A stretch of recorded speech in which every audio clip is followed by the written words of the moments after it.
Today we have some industry news. So quite exciting news from Cloudways this week. They announced that they are being purchased by DigitalOcean. So I thought this was interesting because I talk about both of these companies quite a lot on the channel. So I thought I'd dig a little bit deeper and see what this means. What does it mean for you if you actually use one of these services?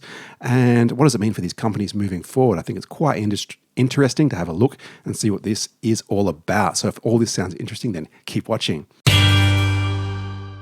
All right, so far in terms of details, we know that they are being purchased for $350 million, and this is going to be over the next 30 months. It's not going to be all at once.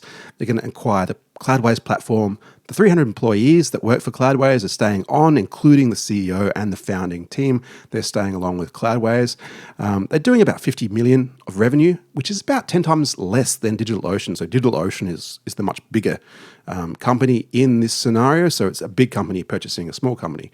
And it sounds like big money on paper, but when we compare it to the real big players in the cloud infrastructure space, we've got Oracle is like 1,000 times bigger than these guys. Google is maybe 10,000 times bigger. So this is sort of a drop in the ocean, but still sounds like quite a big deal from where I'm sitting anyway, in my garage. The Bloomberg article has a few more details. I thought it was interesting that both of these companies look pretty healthy on paper. DigitalOcean is growing at 29%, and Cloudways growth rate in excess of 50% on its compound annual growth. So growing extremely well, both of these companies. So I think it does look like a pretty good acquisition on paper. The other thing worth noting is these companies are already quite close in terms of their relationship. They've been working together since 2014. So Cloudways has been an option, has provided the option of DigitalOcean infrastructure for a long time.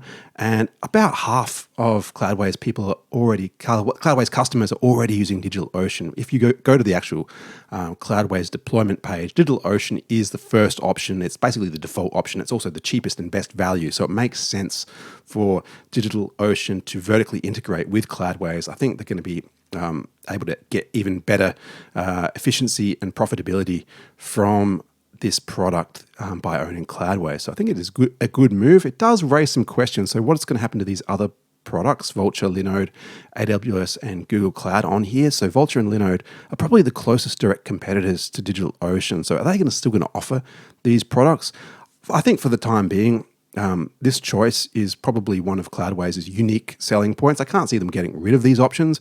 I can see them making the DigitalOcean option a bit more aggressive and a bit more attractive than it already is. But besides that, I probably think these are going to stay as is. On the actual Cloudways official blog, they talk about it. The thing that I found interesting was that Cloudways has around 72,000 customers on 570,000 websites. So if you look at that number, 72,000, and let's look at that revenue, $52 million a year. That works out to about $700 a year or $60 a month per customer, which is pretty solid.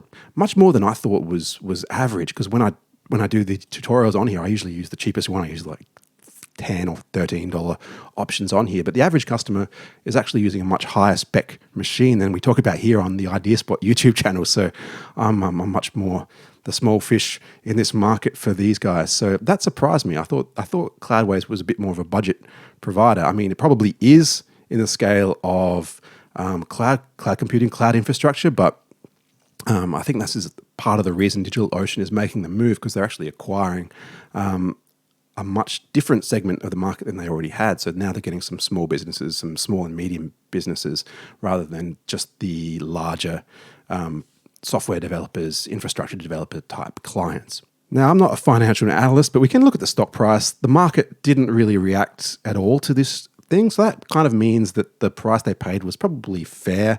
If we go back to that slide I had, we're talking about $350 million for the price, $52 million a year for its revenue. So about 7 times the revenue was the price they paid. In the tech world, I think that's actually, it feels cheap. I think 10 or 20 times tech companies often sell much higher than their revenue. In this case, I think it seems like a pretty solid price. I think a fairly cheap price, good value for DigitalOcean.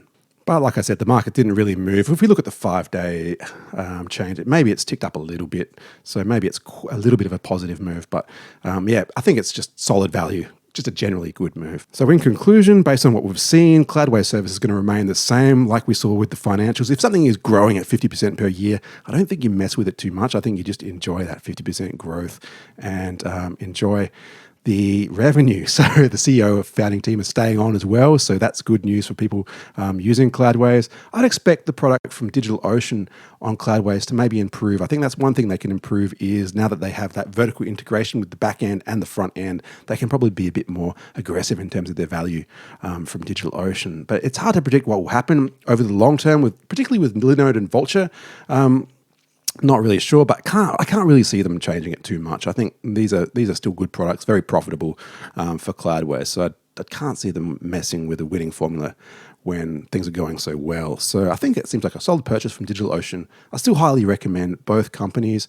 If you've got any comments or questions, just let me know in the comments below. But I think this was a pretty interesting little development this week. So a little bit different from my regular videos, but let me know what you think. Thanks for watching. I'll see you next time.